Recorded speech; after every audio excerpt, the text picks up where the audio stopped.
कछुए की बेवकूफ़ी। सारस और कछुए में बहुत दोस्ती थी। सारस का जोड़ा दिन भर कछुए के साथ रहता और कछुआ उन्हें देखकर बहुत खुश होता।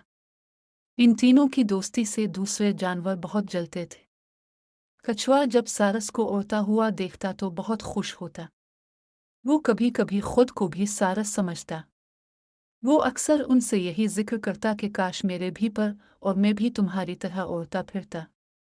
मादा सारस उसे हमेशा समझाती कि खुदा का शुक्र अदा किया करो कि उसने तुम्हें कछुआ बनाया। उसने एक सलाहियत जिस जानवर को दी है, दूसरे में वो सलाहियत मौजूद नहीं। कछुआ बोला, तुम तो फजाओं में भी उड़ सकती हो, जमीन पर भी चल सकती हो, फिर मैं क्यों नहीं उड़ सकता? मादा सारी ने कहा, तुम भी तो समंदर में सकते हो, उसकी तबाह तक जा सकते हो, लेकिन हम तो नहीं जा सकते। मगर कुछ भी हो, जैसे भी हो, कछुआ अपनी जिद पर कायम था कि बस मुझे उड़ना है। बहरहाल मादा सारस मजबूर होकर कहती है, अच्छा चुल्लू, हम तुमको उड़ा ले जाते हैं। ऐसा करना कि तुम हमारे पैरा अपने मुंह से पकड़ लेना, मगर देखो कुछ कहना नहीं, वरना तुम गिर जाओगे। कछुआ बोला, मैं कुछ नहीं करूंगा।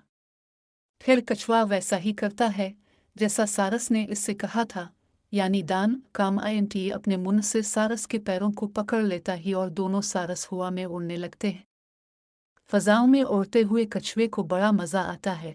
वो नीचे देखकर लुत्फ अंदोज हो रहा होता है कि एक जगह बहुत सारे बच्चे खेल रहे होते हैं।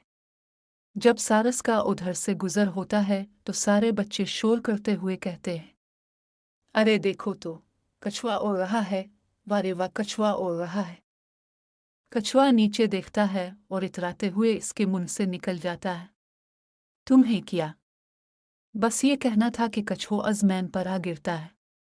सारे बच्चे चारों तरफ से कछुए को घेर लेते हैं और पत्थर उठा उठाकर उसे मारते हैं और कछुआ अपनी जान से हाथ धो बैठता है। देखा बच्चों, खुदा ने जितनी सलाहियत कछुए को दी थी, उसने इससे ज्यादा चाही, जबकि सारस ने इसको मना भी किया था।